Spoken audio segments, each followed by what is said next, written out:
Hi all, welcome to spur&spices Chipotle. ഇന്ന് നമ്മൾ ഒരു വെറൈറ്റി സ്നാക്ക് ഐറ്റവുമായിട്ടാണ് വന്നിരിക്കുന്നത്. Sweet potato bun. സാധാരണ നമ്മൾ മധുരക്കിഴങ്ങൊക്കെ വീട്ടിൽ വേവിക്കുമ്പോൾ കുട്ടികൾക്കൊന്നും അത് കഴിക്കാൻ വലിയ ഇൻട്രസ്റ്റ് ഉണ്ടാവാറില്ല. അപ്പോൾ അതിനൊക്കെ ഒരു പ്രതിവിധിയായിട്ടുള്ള ഒരു അടിപൊളി സ്നാക്ക് ഐറ്റമാണ്. എന്നാൽ തുടങ്ങാം.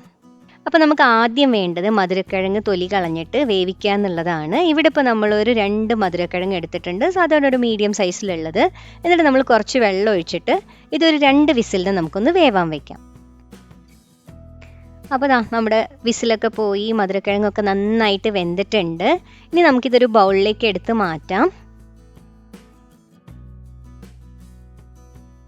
ഇനി നമ്മൾ ഒരു തവി കൊണ്ടോ അല്ലെങ്കിൽ ഒരു ഫോർക്ക് കൊണ്ടോ ഇത് നന്നായിട്ടൊന്ന് ഉടച്ചെടുക്കാം.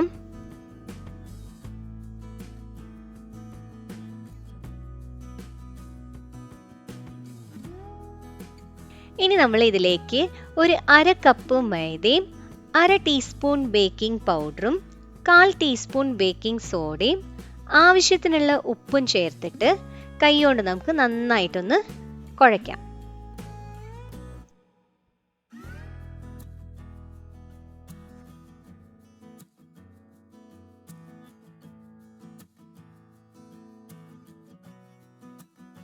ഇവിടെ ഇപ്പോൾ നമ്മളിത് കുഴയ്ക്കാനായിട്ട് ഒട്ടും തന്നെ വെള്ളം ആഡ് ചെയ്യേണ്ട ആവശ്യമില്ല. കാരണം നമ്മുടെ സ്വീറ്റ് പൊട്ടാറ്റോയിലുള്ള വെള്ളം കൊണ്ട് തന്നെ നമുക്കിത് കുഴയ്ക്കാൻ പറ്റും. ഇത് നന്നായിട്ടൊന്ന് കുഴഞ്ഞു വന്നതിന് ശേഷം നമുക്കിതിലേക്ക് 1 ടീസ്പൂൺ ബട്ടറും കൂടി ഇട്ട് കൊടുത്തിട്ട് നല്ലപോലെ കുഴച്ചെടുക്കാം. ഇവിടെ ഇപ്പോൾ നമ്മൾ റൂം ടെമ്പറേച്ചറിലുള്ള ബട്ടറാണ് എടുത്തിരിക്കുന്നത്, അതുകൊണ്ട് അത് പെട്ടെന്ന് അതിൽ കൂടി ചേരും.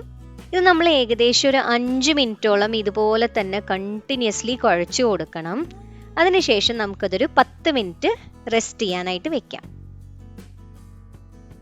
ഇപ്പോൾ നമ്മുടെ 10 മിനിറ്റ് കഴിഞ്ഞിട്ടുണ്ട്. ഇനി നമുക്കൊരു അവൻ ട്രേയിൽ കുറച്ച് എണ്ണയോ ബട്ടറോ ഒക്കെ ഒഴിച്ച് കൊടുത്തിട്ട് ഒന്ന് ഗ്രീസ് ചെയ്തെടുക്കാം. എന്നിട്ട് നമ്മൾ ഇതിലേക്ക് നമ്മൾ കുഴച്ച് വെച്ചിരിക്കുന്ന മാവ് ചെറിയ ചെറിയ ഉരുളകളാക്കിയിട്ട് ഇതുപോലെ ഒന്ന് കുഴച്ചെടുത്തിട്ട് ഒരു റൗണ്ട് ഷേപ്പിലാക്കിയിട്ട് ഒന്ന് വെക്കാം.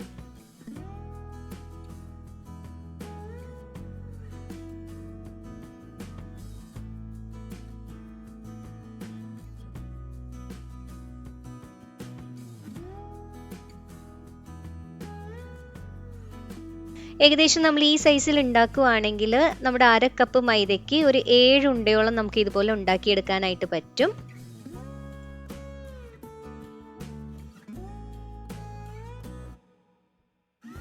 ഇനി നമുക്ക് ഇതിൻ്റെ മുകളിൽ ഒരു മുട്ടയുടെ മഞ്ഞ ഇതുപോലെ ഒന്ന് അടിച്ചെടുത്തിട്ട് ഒരു വാഷ് പോലെ ചെയ്തു കൊടുക്കാം. ഇത് എന്തിനാന്ന് വെച്ചാൽ ആ ഒരു ഗ്ലേസിങ് എഫക്റ്റ് കിട്ടാനായിട്ടും പിന്നെ ഇതൊന്ന് ഡ്രൈ ആവാതിരിക്കാനും വേണ്ടിയിട്ടാണ്. ഇപ്പം നമ്മൾ വെജിറ്റേറിയൻസ് ആണെങ്കിൽ ഈ മുട്ടയുടെ മഞ്ഞ യൂസ് ചെയ്യുന്നതിന് പകരം പാല് ഒരു 2 ടേബിൾ സ്പൂണോളം എടുത്തിട്ട് ഇതുപോലെ ഒന്ന് ചെയ്തു കൊടുത്താലും മതി. ഇനി നമുക്ക് ഇതിൻ്റെ മുകളിൽ ഒരു ലുക്കും ഫീലൊക്കെ കിട്ടാനായിട്ട് വെളുത്ത എള്ള് ഇതുപോലെ ഒന്ന് തൂവി കൊടുക്കാം.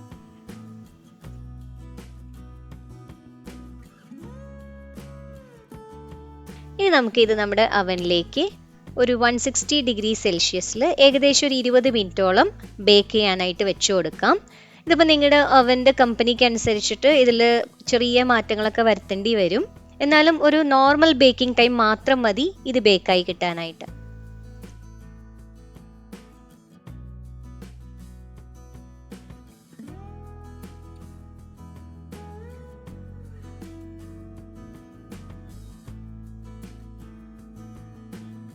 അങ്ങനെ നമ്മുടെ ബണ്ണ് റെഡി ആയിട്ടുണ്ട്. ഇനി നമുക്കിത് ഓവനിലൊന്ന് പുറത്തെടുക്കാം. അങ്ങനെ നമ്മുടെ ബണ്ണ് നന്നായിട്ട് ബേക്ക് ആയിട്ടുണ്ട്. ഇനി നമുക്കൊരു ടൂത്ത് പിക്ക് ഇതിലേക്ക് ഇൻസേർട്ട് ചെയ്ത് കൊടുത്തിട്ട് നല്ലപോലെ വെന്തോന്ന് നോക്കാം. ഇത് കണ്ടു, അതിലൊന്നും ഒട്ടും തന്നെ ഇതിൽ ഒട്ടിപ്പിടിക്കണില്ല. അപ്പോൾ ഇത് നല്ലപോലെ ബേക്ക് ആയിട്ടുണ്ട്. അങ്ങനെ നമ്മുടെ സ്വീറ്റ് പൊട്ടാറ്റോ ബൺ ഇവിടെ സെർവിങ്ങിന് റെഡി ആയിട്ടുണ്ട്. ഇതിപ്പോൾ നമുക്ക് സോസിൻ്റെ കൂടെയോ മയണീസിൻ്റെ കൂടെയോ ഒക്കെ കഴിക്കാൻ വളരെ ടേസ്റ്റിയാണ്. കുട്ടികൾക്കൊക്കെ ഒത്തിരി ഇഷ്ടപ്പെടും. അതുപോലെ തന്നെ വളരെ സോഫ്റ്റുമാണ് ഇത്. അപ്പോൾ ഇത് എല്ലാവരും ട്രൈ ചെയ്ത് നോക്കണം. ട്രൈ ചെയ്തതിൻ്റെ ഫീഡ്ബാക്ക് ഞങ്ങളെ അറിയിക്കുകയും വേണം. ഈ വീഡിയോ നിങ്ങൾക്ക് ഇഷ്ടപ്പെട്ടു എങ്കിൽ please like, share and subscribe and support us. Thank you.